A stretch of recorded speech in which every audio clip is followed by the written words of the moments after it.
And I hope you like this Dhamma talk this evening, because I just hope you're not disappointed by it. I don't think you can be disappointed by this evening's Dhamma talk, because this evening's talk is on the subject of disappointment. It's something which keeps on coming up in people's lives, which makes you upset, because how many times you've been disappointed? I'm sure if you ask, some of my family, they're really disappointed in me becoming a monk. I could have done so much other things. Certainly some of my old girlfriends were disappointed. What, become a monk? You should have married me. And I'm sure the government is disappointed in me, especially the Treasurer, because I've made no contribution at all to the economic welfare of Australia in the 26 years I've been here.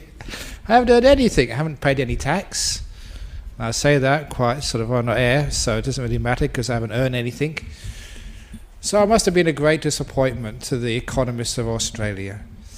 But some people here, or hopefully you think I wasn't a disappointment at all. But why is it that sometimes people look at life and they feel disappointed? Why is it that things happen in your life and you feel, oh, why did that happen and why did it happen to me? It's not fair. And looking at disappointment and just how it takes away the happiness and the joy and the energy of your life, it's one of those forms of suffering which as a Buddhist we can look at, understand, and through the understanding of it we can transcend and be a person who's never again disappointed in life. Wouldn't that be a wonderful thing? To be someone who's never disappointed at all, ever again. So, what is the cause of this terrible thing called disappointment? And of course, number one, expectations. We expect so much of each other. We expect so much of life. We expect so much of ourselves.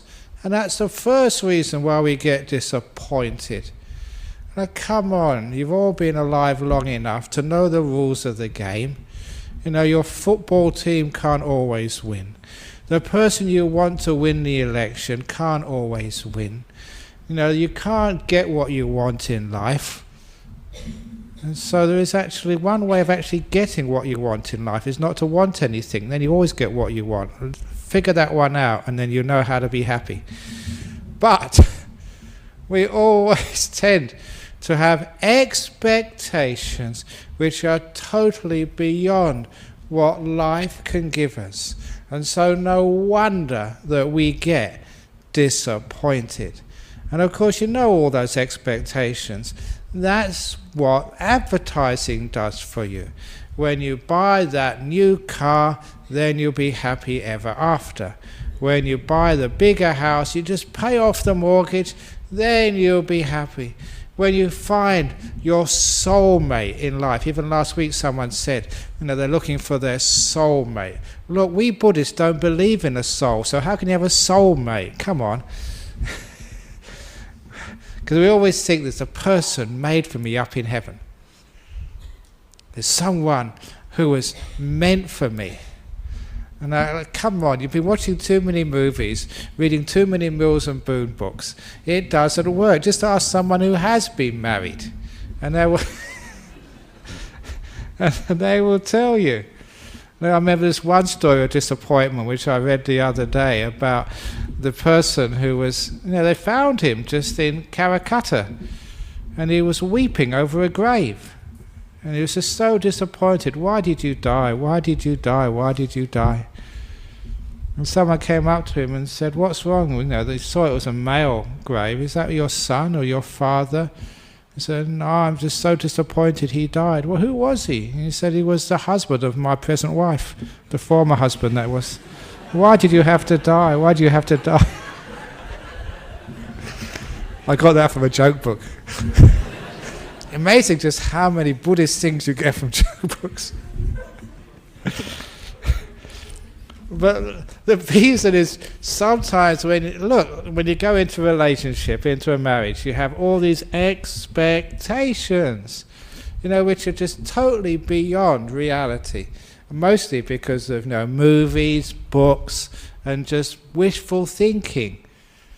And our problem is once we are not grounded in reality, you know what the Dhamma means? Actually reality, truth, the way things really are. And once we're not grounded in that reality, we're just opening ourselves up for disappointment. So one of the greatest ways of overcoming disappointment is actually understanding life and understanding how much it can give, and not ever expecting more than life can give you. In other words, reading the contract, knowing what a thing can do. And I mention relationships very often because so much suffering comes around relationships. If you've got a partner in life, don't expect too much of them. Even better, don't expect anything at all. That was another story I read in the same book where that previous story came. This husband and wife, they've been together for a long time. And he was saying, look, there's nothing I wouldn't do for my wife. And there's nothing my wife wouldn't do for me. That's how we live, doing nothing for each other. You see, I'm a monk, that's why I got negative, not really negative about marriage, but what you're really saying, that's just a little joke. But when we expect so much of our people we live with, and also when we expect too much of ourselves, that's just opening up for disappointment. So when you lower your expectations, it's not the fact that you don't reach so high in life. It's not that you don't work with that person to try and improve them. What you're actually doing is you're working with a relationship. You're working with life as it is by understanding it, understanding how much you can do. So you're never going to be disappointed in life. I remember just in my years as a monk that I once managed to see one of the great monks in our tradition. He wasn't not talking about a Thai monk. This was a German monk, Venerable Nyanaponika. I only saw him for one day in Sri Lanka many, many, many years ago. He's translated many books. But there's a few sayings of that monk, which I don't think he wrote down in any book. But one thing I always remember to him, he said, look, at the end of the day, and I don't mean the end of the day like politicians say, I mean the end of a real day, like 24 hours just before you go to bed. No, he said, well, at the end of such a day, if you go to bed at night and thinking you've done the very best you could possibly do, then you should go to bed happy and peaceful. It doesn't matter what you've achieved or what you've failed or how many disappointments or successes you've had in life. If you've done your very best, you look back and see that's as much as I could have done, then there's no reason for any disappointment at all. And actually it wasn't Venerable Jnana Tiloka, it was actually another monk, Venerable Jnana Wimala, so another German monk. He's a very great monk who I once met. And I must say that he gave the best Dhamma talk I've ever heard in my life, and just by chance going to visit him in a small temple in Colombo some years ago. He's dead now. But anyhow, just that little saying always remained with me. At the end of the day, it doesn't matter whether you've succeeded or not, if you've done the very best, then you don't need to feel disappointed. What that is actually doing is understanding the nature of life. The nature of life doesn't mean that you can succeed in your goals. In fact, the goals which you set, trying to achieve things, trying to get things, trying to have a good relationship, it doesn't matter if you succeed in your relationship as long as you succeed in trying. It's in the trying where you find success. And it's in the trying that you will never be disappointed as long as you've given it your very best. And what does it mean by giving it your very best? I mentioned this some weeks ago. In just the context of people in caring professions. And I know there's many people here who are doctors, nurses, psychologists, or just help other people as their profession.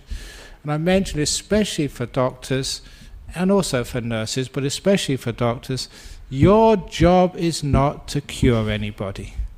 Because if you try and cure a person, you're going to get disappointed sometimes. Basically, they're going to die on you, or the sickness is not going to get better. And eventually you get so disappointed that you couldn't do anything. But if that is your goal, to cure, you are going to get disappointed. And the reason is you're expecting something which life can't give you. People are going to get more sick. They are going to die. That's reality. But you're also missing the point of life.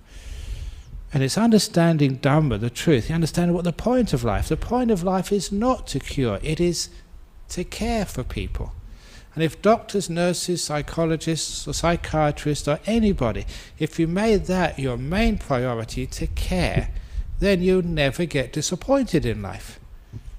Because that's something you can always do, to care, but you can't always cure.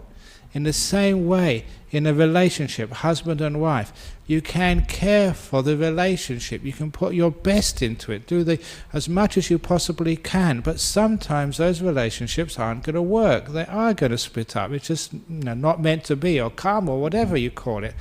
But as long as you put your very best into that relationship, you've cared for it, then you won't be disappointed. You've done your very best. At the end of the day, you think, well, I tried my best, it just didn't work out. Great, wonderful, well done. You should feel at peace and happy with yourself. And so you can see the goals is not just what people say in the world, having a long relationship, or getting the degrees, or becoming rich, or becoming enlightened, whatever that is in your mind. The goal of life is actually to care enough to put the energy into this moment. As I keep on saying, the priority is the process, not the destination. So it's how you do things. So as long as a doctor, you're caring, as long as a wife or husband, you're giving your best to the relationship, then if it works, it doesn't work, you're not disappointed because you gave it your best. I know that sometimes people listen to how I talk and say, oh, Ajahn Brahm, you're just too relaxed, you let go, too much. How can you ever be successful, when you don't pursue excellence? And look at our Buddhist society. This is one of the most successful Buddhist societies, I would say, actually, in the whole world. How many people come here to listen to talks? And these talks, not just the people who listen actually here in this hall, but these talks go out on the internet. This, was it 20, 30,000 people listen to each talk after 1 week? This is highly successful. So, but how does that, you never actually try to do this. It's never your goal, if you're giving a talk, to see how many more people you can reach. The whole purpose of the talk is just to care for this moment, to put as much energy as you possibly can do into this moment, giving a talk, caring for each other. And if you just do that, caring for the process, now that's actually where you're more likely to be successful. And if you give a talk and nobody turns up, or nobody listens, or everybody walks out, and actually people used to do that in my early talks. It's true. I remember that we had, I don't mind mentioning her, she's the current president of the Buddhist Fellowship in Singapore, Angie. She's a very strong disciple of mine. And she came to stay at a monastery down at Serpentine some years ago, and she was just pottering around in the library, and she managed to get one of these old talks of mine, on the cassette tapes. And I think it was about 20 years ago, 23 years ago. And she thought, this is really interesting. I want to see how much this monk has changed over 23, 24 years.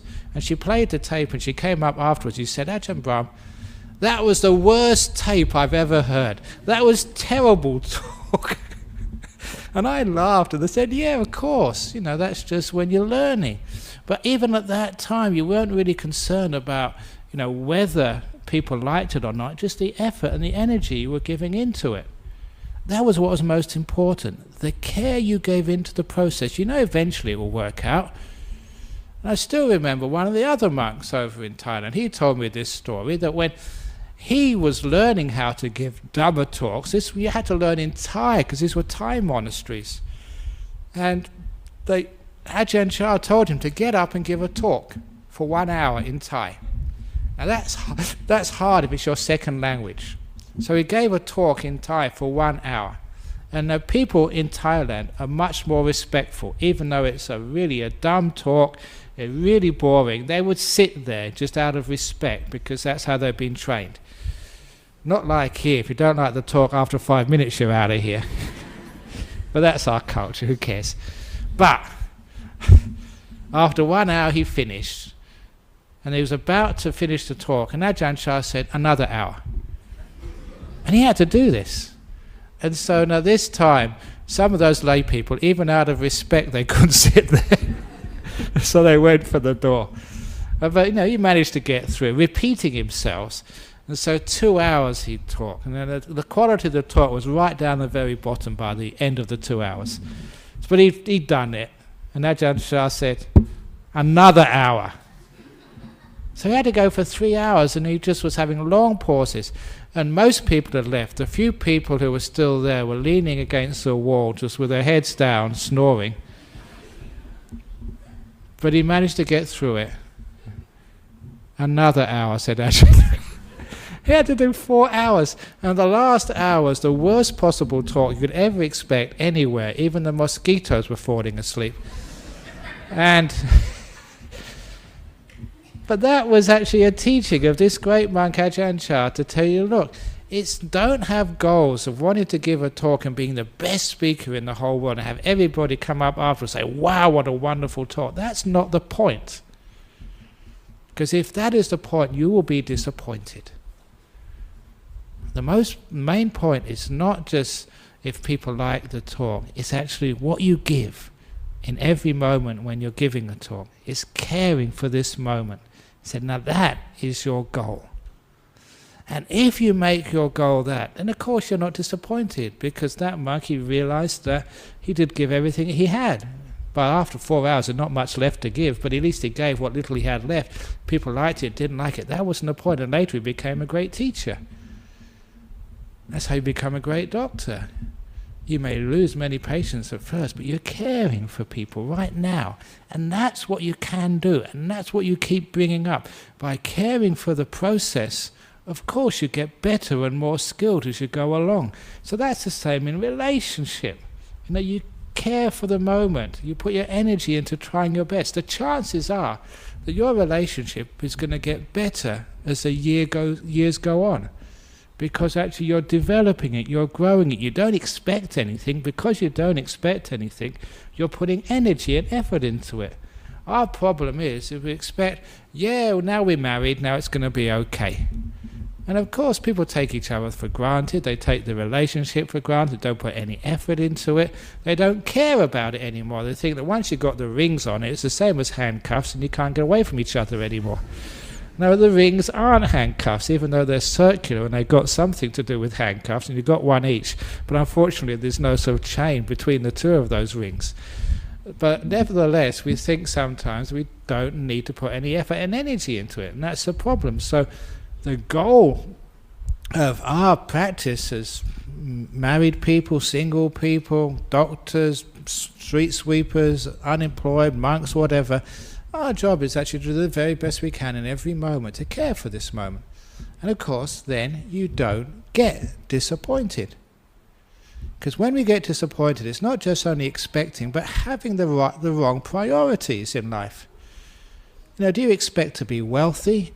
Do you expect to have lots of possessions? Sometimes some of you come from overseas, you study over here, and sometimes your relations, or you really think your relations, they want you to do well. They want you to go back to your home country later on and say, look at the house I've got, look at the money I've got, and then you're at success. No. Look, I migrated over here from Thailand, and look how much I've got. 26 years and nothing. Nothing in my bank account, no property, no kids. My goodness. By all worldly standards, I'm a big failure. 26 years. I haven't even got anything in my superannuation fund. I've got no superannuation at all. My goodness, what a failure. But of course, you know that I'm a very happy monk, and I've got really huge number of good friends. So, sometimes you say I'm a successful monk. But you can see why. And it's not because of possessions, of wealth, of how many kids you've got, or how many businesses or shares you've got. That's not the measure of success. And so if you measure success by those things, you're opening yourselves up to disappointment. I know many of you were very disappointed when the stock market fell. Oh. Many of you get disappointed that when your lover leaves. Many of you get disappointed just when you lose that promotion at work. Now, is that the meaning of life? Is that worth being disappointed about? And when you look at it, that's what the world wants you to be disappointed about. That's what the world says is success or failure. But you look in the spiritual world and you know this is a truth. That is not the measure of success or failure. As I said, as long as you put your very, very best into that company you started, into those investments which you had, into that monastery you've built, as long as you put your very best into it, that's enough. That is success. And it means you don't need to be disappointed. Good example of just talking about monastery. Those of you who've been to the monastery where I live, in Serpentine, Bodhinyana Monastery, you all know that I was there from the very, very beginning. And you all know that, I've said this in that little book, when I first went to that monastery, the first night I was there, I had a door which I slept on. There was 3 bricks in each corner and a door. We only had 2 doors in that monastery, so we didn't sleep on the floor because there's lots of insects and animals that go biting you at night. It was this time of the year, just in January, hot, and I was on the door. We only had 2 doors. Because I was the second monk, because of hierarchy, the senior monk got the flat door. I got the ones with the ribs on it, it's just these houses had the ribs on the doors. It's true, I'm not making it up. So it had ribs on the door. But I was fortunate that there was one of the doors which the doorknob was actually in the centre of the door, rather than on the edge. So there was a big hole in the middle of the door. And being a positive thinker, I thought, well, that's actually very good, because that means I don't need to get up out of bed to go to the toilet. It's a very, very good. So I don't know why they don't make other beds like that with a hole in the centre, a bucket underneath, so you don't. You know what it's like getting, these hot days or cold days, getting out of bed to go to the toilet. So that's positive thinking. So, and you realise that you didn't know whether that monastery was going to work. We were totally in debt, had no money at all, and we had to work very hard. And I did work very hard, and it started to work, the monastery. And then it came to, I always remember this because it's an anniversary tomorrow, January the 31st, 1991, when the temperature at Bodhinyana Monastery reached about 47, 48 degrees. And that was before the fire came. It was a huge bushfire that day. Crown fire came right through our monastery. And there you were. This monastery which I'd spent how many years, so many years building up. And when you have one of these bushfires, I don't know, this was hotter than the 2J fire, which was earlier on. This was a huge fire, and when you're actually in these fires, it's amazing to see just the power of nature, because these eucalypt trees, when it gets that hot, the eucalypt oil evaporates, and it forms this mist around the tree, mixed in with oxygen. It's like a bomb waiting to go off. And this is what happens. Just when an ember comes into that explosive mixture, the whole tree explodes. It was like explosions. This whole big tree would burst. It wouldn't be fire coming from the top or the bottom. It'd be like this ball of flame around the whole tree, all in 1 second, with this huge noise like a bomb. Tree after tree after tree. And we had to evacuate. There was no choice.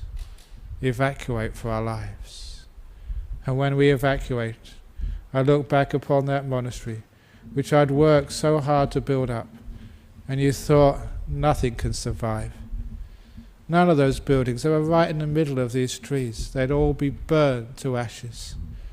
And when I left, I remember just going to the bottom of the hill, and from the southwest highway looking up and seeing the whole hillside explode in flames, one after the other. The other monk who was with me, he tried to get up, and he was arguing with the policeman blocking Kingsbury Drive and said, "That's my monastery up there, I want to get up." He said, "You can't." "I want to get up." "I can't." And then a few explosions happened, and the policeman said, "Do you want to go up?" He said, "No." That was true. So you left it there. And I remember that night sleeping on the shearer's shed in a farm close by, just thinking, all that hard work. And those of you there at the time just know how much hard work which I put into that monastery, personally building it, all gone. But actually I slept soundly. Because I thought, wonderful, I'd given up so much time, what a wonderful thing I'd achieved. And it didn't matter that there was going to be a monastery there the following day. What was most important to me was that I'd put all that energy and effort into it, and so much love and care. That was my success. Not the fact there was a monastery there at the end of the day, but the fact that I put so much care and effort and energy into what I did. And I was so happy with that. I slept well. And of course, those of you who know the story, the following morning you got up there and it was all remaining. There's a caravan which was burned, but all those huts, those buildings which you see there were totally survived. And even though it was a far more intense bushfire than you saw at Tujay. Even I remember just one of the head of the bushfire, they didn't call it FISA in those days, the head of the bushfire brigade, he had to come for an investigation, and I took him around. I remember him seeing one of the huts, and I'll never forget the words he said. He looked underneath it and around it, examined it totally, and then he turned to me and said, "Brahm, this should not be here." I remember that, it shouldn't be there, but it was. So it was actually a bonus for me. But even if it was destroyed, I wouldn't have minded. Why? Because the destination, what we achieved, was not the buildings, but was how we did it. That was what was most important. So I wasn't disappointed. And if that monastery had been destroyed, I wouldn't have been disappointed. I think, wow, what a wonderful thing we had done. Great. So my priorities in life, from that time and from even now, is not what you achieve, but the process, how you do these things. And if the process is more important than the goals, or rather the process is your goal in life, disappointment doesn't happen in life. How can you be disappointed when you know you've tried your best, you've given it everything you've got, you put a lot of care into it, and you've had a lot of fun on the journey? If you reach the destination, that is just gravy, that is just bonus. But the journey was the most important thing. And that's why you don't get disappointed. So relationships, it's the journey of the relationship, whether it lasts or doesn't last, that's just a bonus.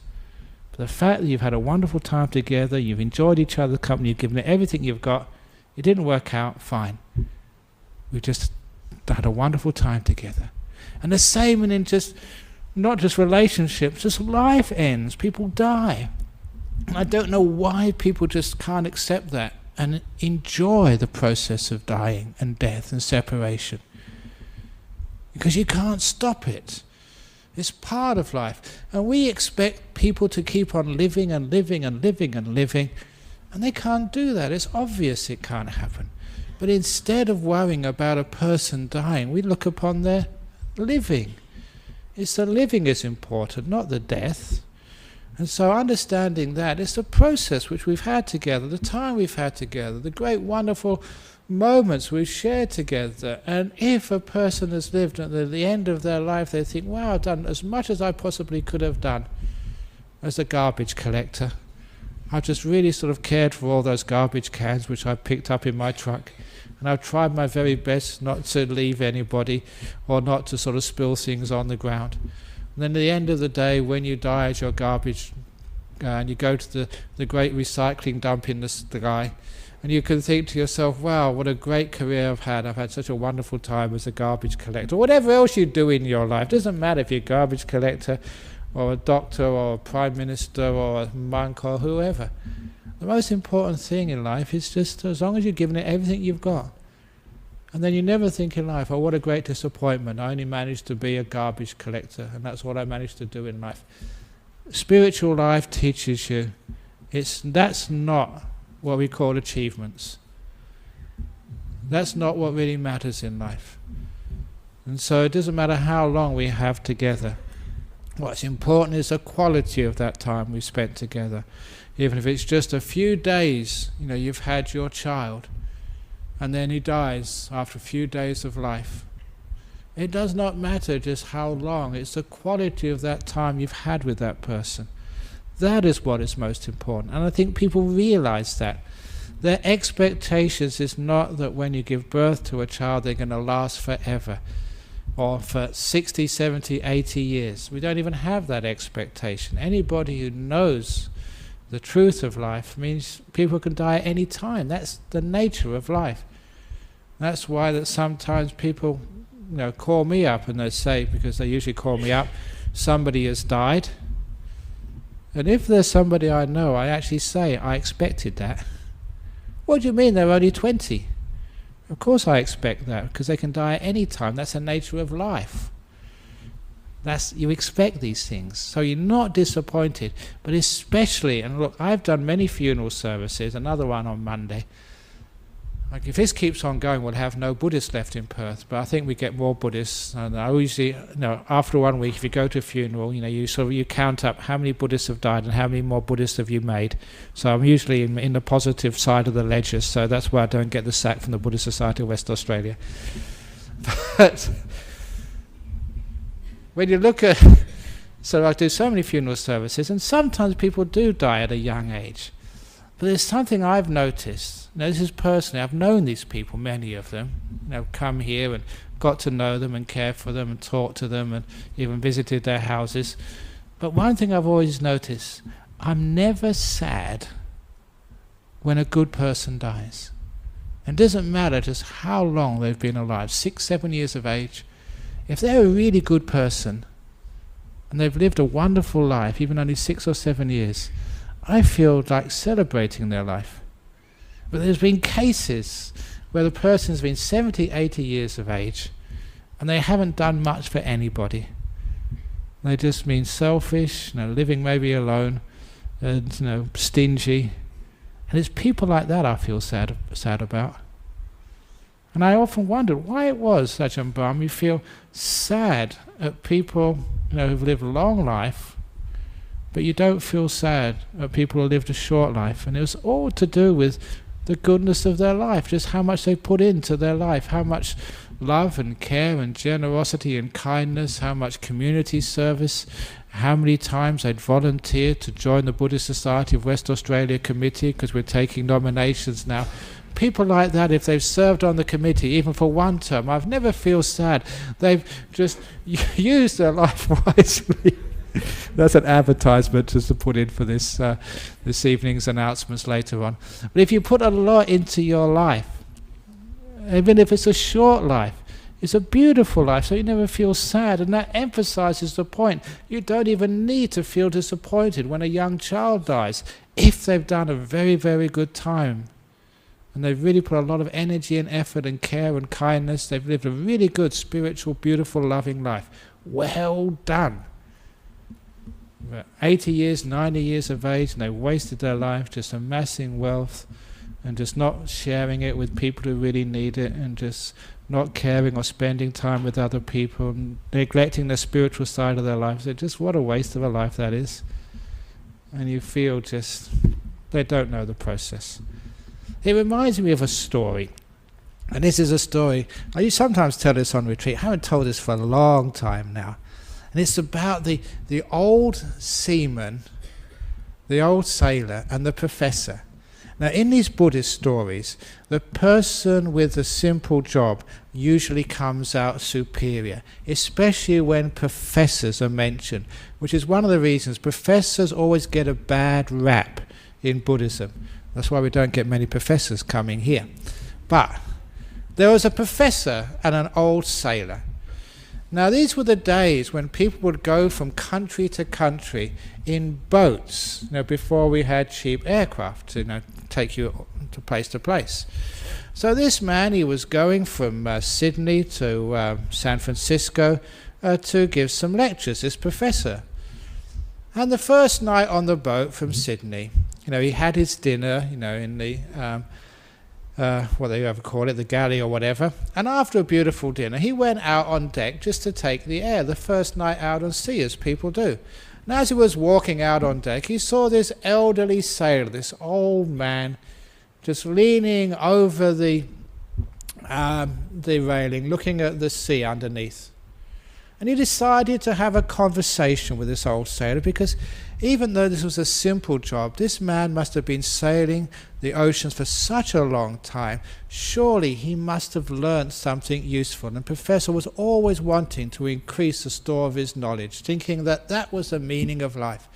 So he went up to the sailor and said to him, "Old man, how long have you been a sailor?" He said, "Ever since I was a young boy, about 13 or 14. It's many, many years I've been sailing these oceans." He said, "Oh, that's amazing." He said, "You know, on that sea which we're sailing on, there's so much life in there. You know, as an old sailor, you must be an expert on marine science, about all the animals which depend upon that ocean underneath us, and all the currents and the reefs underneath. You know, let's have a conversation about marine science." And the old sailor said, "About what?" "About marine science." "What are you talking about?" said the old sailor. "I don't know anything about marine science or the animals under the sea." "What?" said the professor. "All those years at sea, and you never bothered to pick up a book and learn about the oceans underneath you?" "No," said the sailor. "You stupid old man," said the professor. "You've wasted your life. Stupid old man." And he walked away in disgust at this old man who'd wasted his life actually on the oceans, never learning about them. Next night at sea, he had a very, very beautiful meal, and he was in a good mood. So when the professor walked on deck the second time, there was the old sailor on watch, and this time he was just looking at the stars. And that was actually one of the hobbies of the professor, astronomy. He said, fair enough, the poor old man, he may not know about marine science, but he must know about astronomy, because in those days before GPS, that's actually how you could navigate, by the stars. So he went up to the old man and said, "Look, I'm sorry what I said to you last night. You may not know about marine science, but I bet you know about astronomy, and that's my hobby. Look at that beautiful Ursa Major out there." He said, "Ursa what?" "You know, the stars above you. You know, you must know a lot about astronomy. That's guided your ship." He said, "I know nothing about that. The captain knows about it, not me." "What?" said the professor. "All those years at sea looking up at the heavens above you, and you've never ever bothered to learn about astronomy? You stupid old man. What a waste of a life.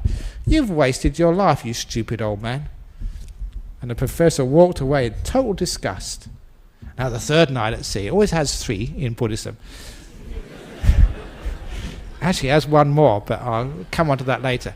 The third night at sea, now the cook made an amazing dinner. It was just so delicious. Straight away it put the professor in a good mood. And when he went up to deck, it was one of these balmy nights over the ocean. Just a gentle, almost fragrant breeze was wafting over the ocean. And it was such a beautiful evening. The professor said, "Oh, come on, I'll give this old sailor another chance." Because the professor was a professor of meteorology. And he realized sailors may not know about marine science, or just ordinary sailors may not know about the stars, but they must know about the weather. Because it's the weather, the power of the winds, which drives these ships. And if there's a storm, that could sink the ship.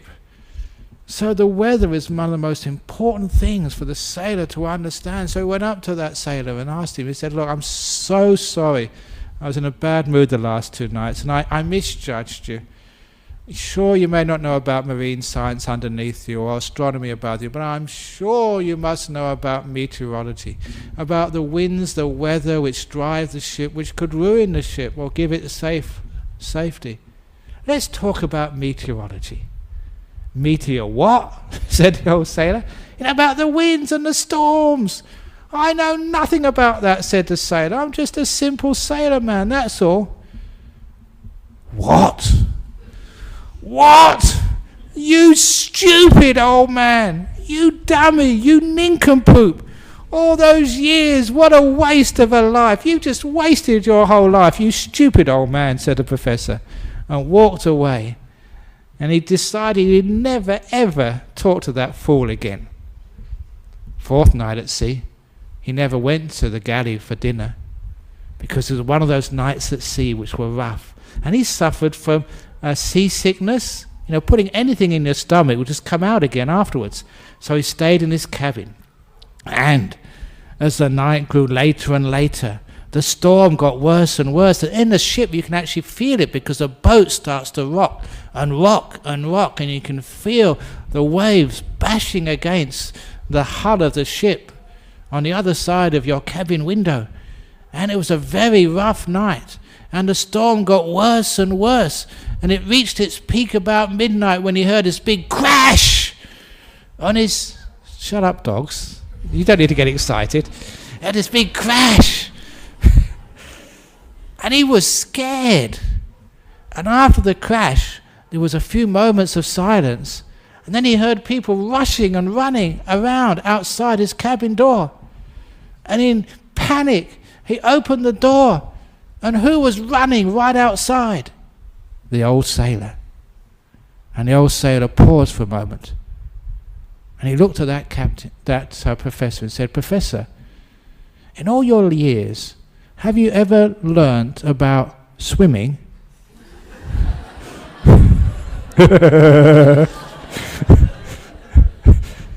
Actually, no, said the professor. What a waste of a life, the ship's sinking.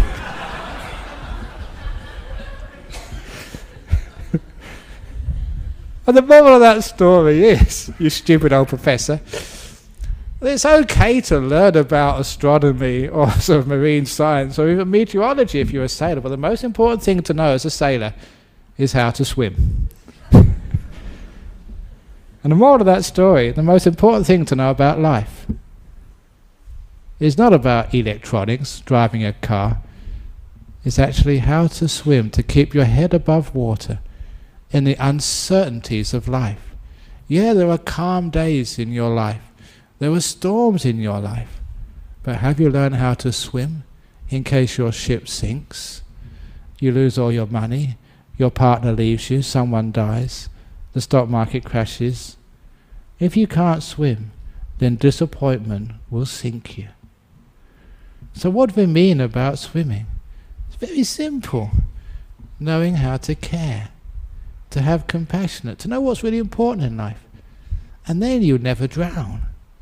Yeah, somebody dies, but you have this wonderful compassion to let them go. You have this wonderful care for life, not trying to get angry about life for taking someone you love away. To have this wonderful compassion for the past. You've had a wonderful time together. Oh, thank you so much.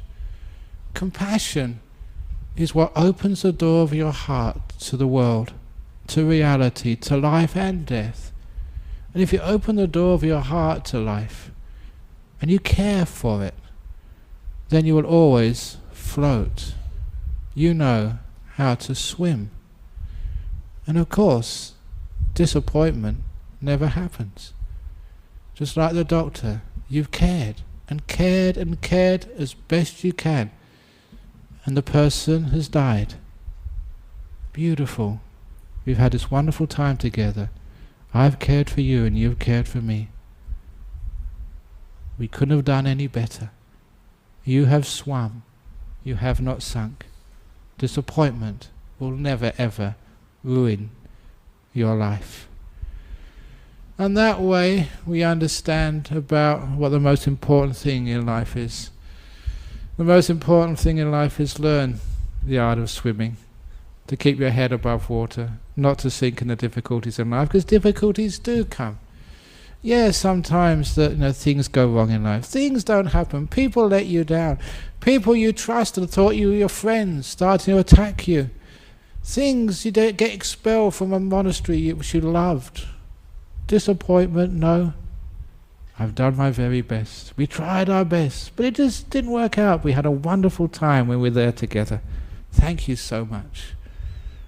Then you will never sink in the difficulties in life. And don't think that being a monk you can run away from difficulties. You ask the sisters. You run away from difficulties by becoming a monk or a nun. And those difficulties run to the monastery after you. It doesn't matter. Sometimes I think I'm crazy being an abbot. I never wanted to be an abbot. I never wanted to be a boss monk. I had it all worked out when I was young, because there was another monk here, Ajahn Brahm before, and I was number 2. It's perfect. So I always say it's the car in front of the convoy that gets all the bugs on the windscreen. The one going behind is free of the bugs. And so I always had the idea of being number two, tailgating another person. Who wants to be a leader anyway? Anyone who's a leader is just a dummy. Anyone who wants to be prime minister, that's why, just if you want to be a prime minister or a president, you must want your head examined.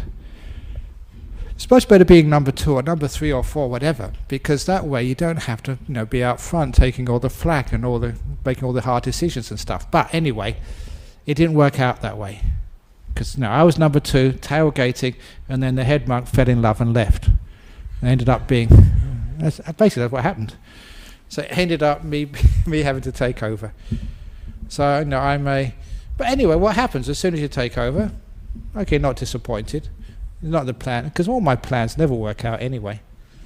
I don't know about you, what plans you had, what you thought you were going to do this year, last year.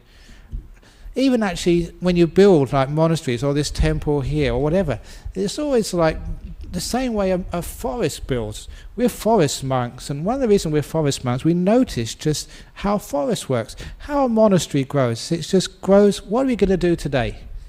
Let's put the brick here, the brick there. Tomorrow, we'll see what happens next. Okay, we do have plans. That's the plans actually for the council. But the real plans, we just adapt. Now, add a little bit here. That's a good idea. So we don't actually get stuck and attached to the plans. We want to sort of adapt them, as life evolves. So always responsive to every moment in life, rather than having this big plan of what you're going to do. So what are you going to do in your life? What's your plans for this year? Throw them away. Don't have any plans, except just to be kind and compassionate to this moment and see what happens. And then you're not just not ever disappointed. You're actually alive. You're interacting with life, rather than trying to sort of control life and fit it into your grand plan of what life's going to be for you. So, even building, we don't try and fit the huts or the halls to fit into the plans. We adapt as we go along, so it fits in to life. And then one of the reasons I think why people like the idea of our monasteries, because they do fit into the natural environment, because they've grown with the environment rather than being plonked into something like something unnatural. And that's the same with your life. You adapt to life as it happens. Don't have a grand plan of where you want to be next year, where you want to be 10 years from now, 20 years, 100 years from time. Because whatever your plan is, I guarantee it won't work.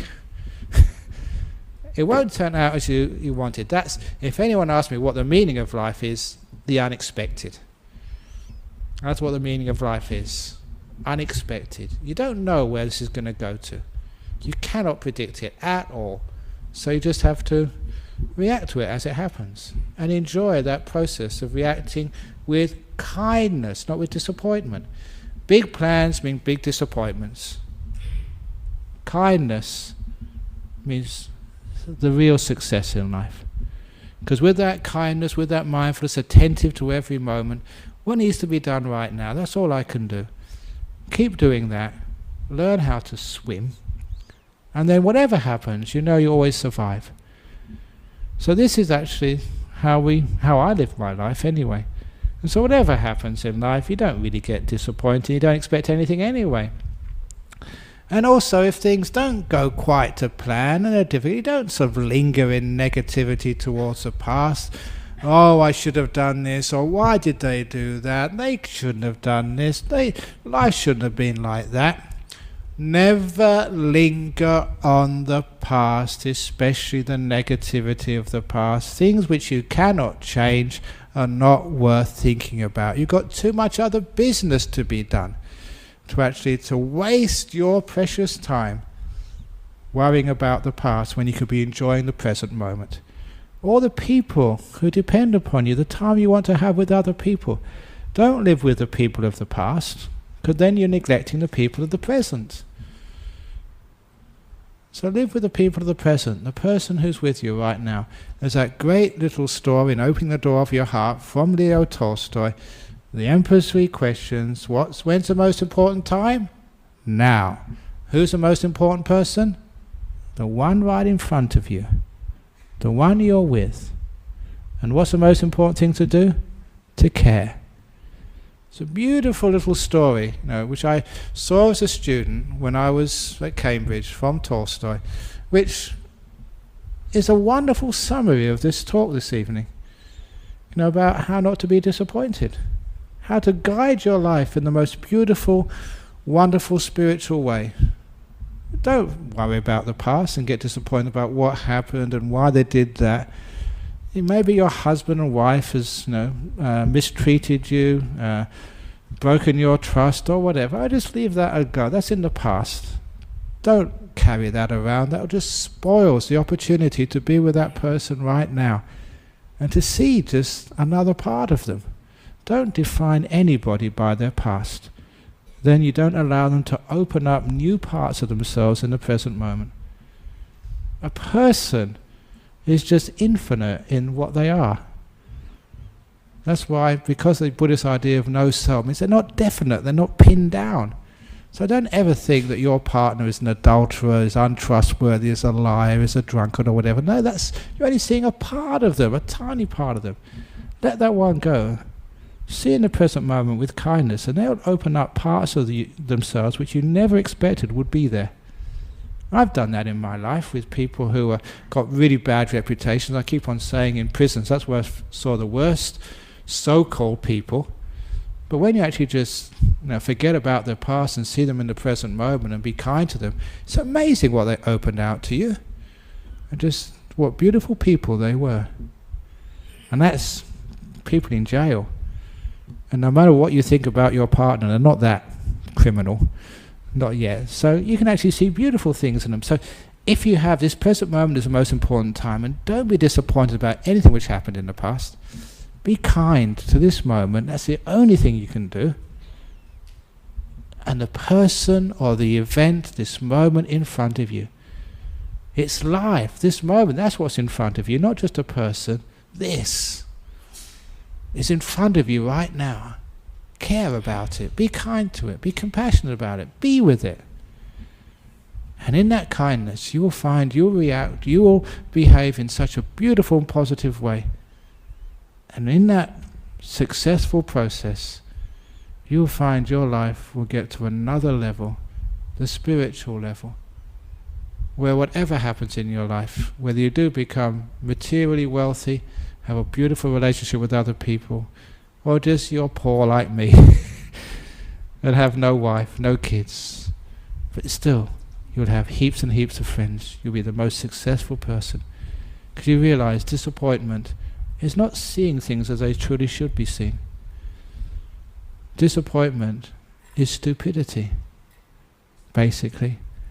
And when you see things as they truly are, you're caring for every moment, putting your very best. Yeah, sometimes people might not appreciate it, but you go back to your room afterwards and said, I really did my very best this evening to give the best possible talk. I've cared for every one of you, every moment. I've tried to put my best into this. I've swum, and therefore I will never drown. And I will never be disappointed, even if you walk out. And of course, no one actually did walk out this evening. A miracle. You see, it does work. That's my talk this evening on Don't Be Disappointed.